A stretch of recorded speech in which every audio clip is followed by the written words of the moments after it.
Thanks for checking out my channel and clicking on my face. I'm John Stark from MacTheMovieGuy.com, and this is a review of The Eternal Daughter.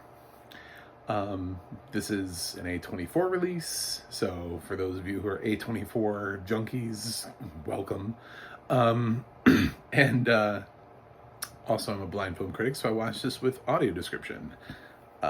Really interesting. I swear I sat all the way through the end, all the end credits, and I swear it did not give me a company. It just narrated by Darren Polish. He is, I guess, now an entity unto himself. Yeah, it was very weird. It's the first time where I've only heard the narrator, not the company. I've heard the company, not the narrator, but I swear he didn't say the company name at the end. So, but Darren does a good job here. He has kind of a lot to work with.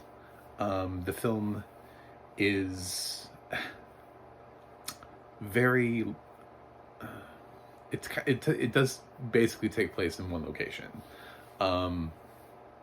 This daughter,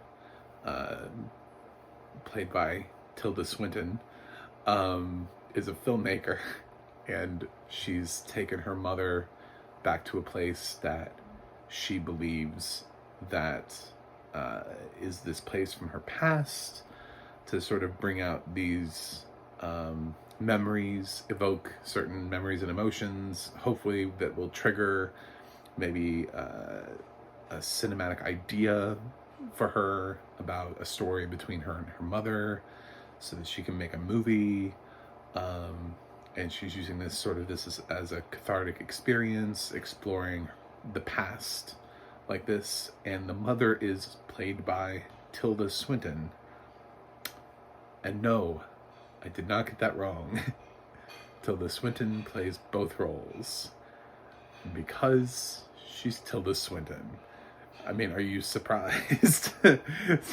Honestly, have you seen the roles that Tilda Swinton has played? I don't know, like Snowpiercer and Okja, and just a ton of films out there that she's been in. This feels like it was on her bucket list of things to do, was to play opposite herself in a movie. So, yeah, that would be the reason to see this, is Tilda Swinton. And that's actually the reason why I saw it, is I read the description and I was like, I don't know about this. And I was like, oh, it's A24. But nobody's talking about it. Why isn't this being campaigned? And then I was like, oh, Tilda Swinton's playing two roles? Cool. And then at the end of the film, I was like, produced by Martin Scorsese. What? What?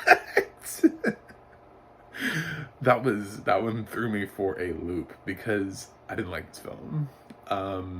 It's okay not to like A24 films. A24 people don't like A24 films. They're always constantly ranking them online and being like, oh, well, what's the best and what's the worst? Like, so there's like a raging debate as to what the worst A24 film is. It's generally Tusk, but then the Tusk people come in and they're like, no, it's not Tusk. What are you talking about? And then they name some other film. So,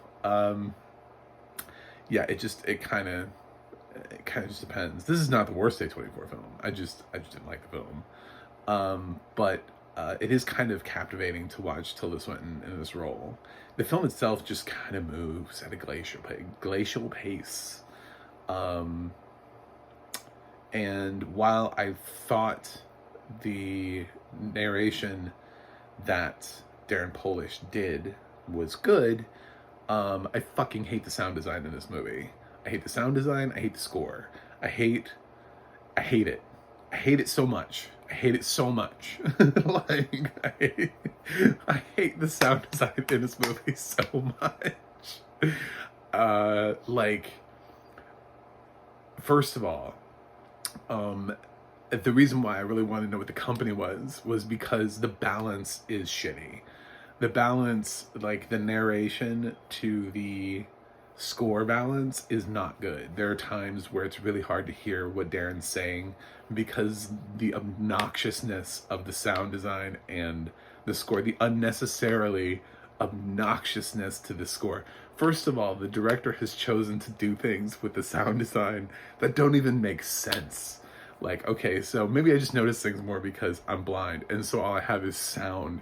But like, they're inside the hotel, and there's like fucking wind. Like, there's just wind noises. Why is there wind noises inside a hotel? Why is the wind blowing through the hotel? You know? It almost sounds like it's this really, like, it sounds like she's going for this effect, like, you know how like when you're little kids and you're trying to be a ghost and you're like, ooh, ooh, I'm a ghost. It literally sounds like that for the fucking whole movie. Every time every time they're inside, I'm like, where is this wind coming from? Where's the wind coming from? She steps outside like a couple of times. One time there was like a lot of leaves, just like leaf noises. Like she was walking through, I don't know, 20 feet deep worth of leaves. Like the sound design in this is so bizarre.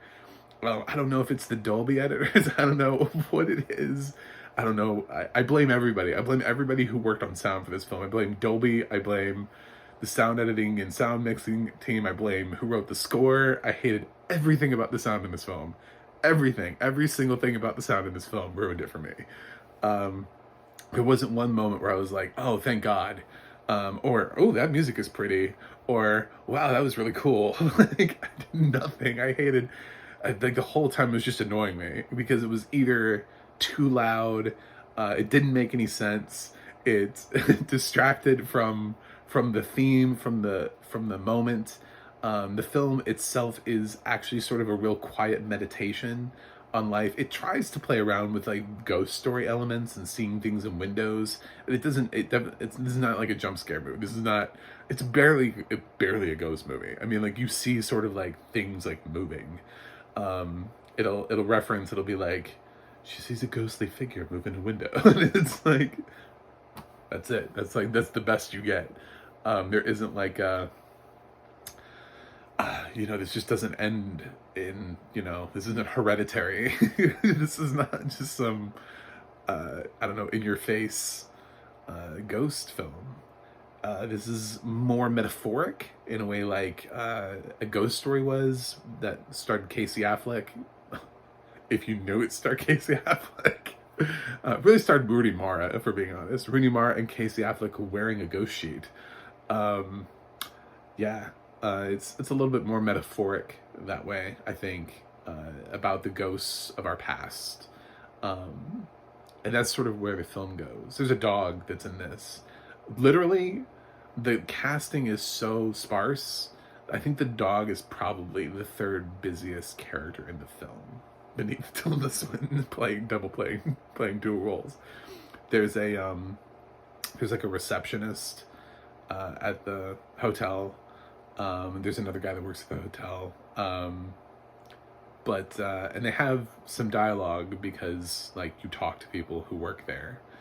Or bed and breakfast. I don't know what the fuck you call this, but there's like no one here. It's not like she runs into guests all the time. It's like the world's slowest place to be. And the movie feels really slow.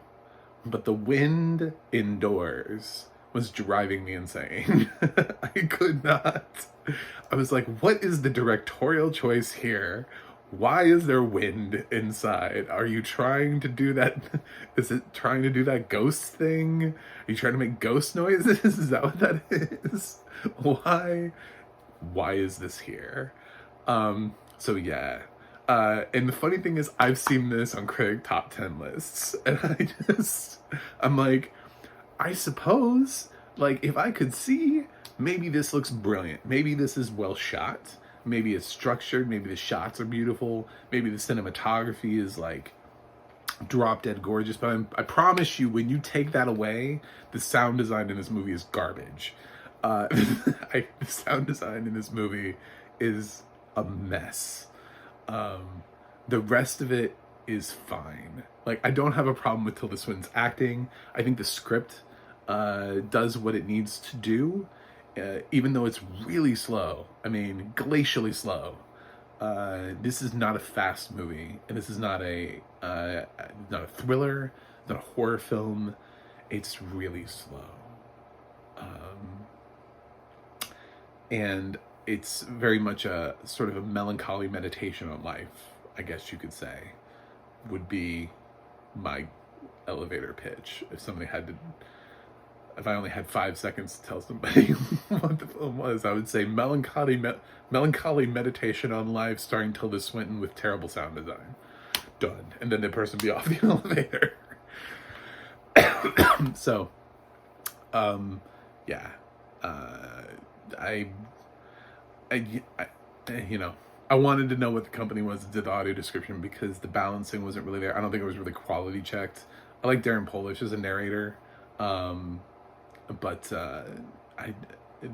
there's, you got to be able to balance it. I did see another film recently that had also just kind of really bizarre score / sound design, and that was Nanny. And that threw me off too. I thought that one was a bit much. But this is right up there with if I was doing awards for worst sound design, Eternal Daughter would be up there. No. So anyway, that's it. I can only keep talking about the sound design for just so long in this film. Tilda Swinton is fantastic. I don't know if she'll be in my top 10 for the year, but she definitely deserves consideration for my top 10 for Best Actress. I mean, she's playing two roles. Like, how do you not? Have you not at least consider the fact that she's Tilda Swinton, so of course it's amazing, and she's playing opposite herself. Yeah. I mean, that's the whole reason to watch the film. If you're a fan of Tilda Swinton and you want to see that experience, and watch the film. But for us in the blind community, when we're kind of trapped and we notice maybe scores and sound designs a little bit more, this is going to annoy the shit out of you. You're going to be like, where is that wind coming from? Where? They are inside. So, yeah. I'm going to go ahead and give The Eternal Daughter a C-. I don't recommend the film, but I mean, I could if somebody was like, "Oh, I really like Tilda," I'd be like, "Then yeah, you might like this film a little bit more than me." Who knows? And it also might have some really amazing cinematography. I don't know. I can't ever comment on cinematography anymore, which really sucks. But I can comment on sound design, and I did. So if you want to hear more from me, if you stay this long, hopefully you like me and you'll consider subscribing, so I can talk to you more about audio description, and we can keep furthering that conversation. The more followers I have, the more people know about it, and the more audio description we get on titles. So that's why I'm here. I also have a website, macthemovieguy.com. You can go to the audio description project, adp.acb.org. It'll let you know what has audio description, where you can watch it. And you can go to the adna.org. That's the adna.org. It'll let you know who is narrating your favorite things, like Mr. Darren Polish, who you can look up there and see what else he's done. You might recognize his voice and be like, oh, what else is this guy? And then be like, oh, that's why I recognize his voice. It's a really handy tool. So use it, and I will review something else for you guys, and see you on the other side.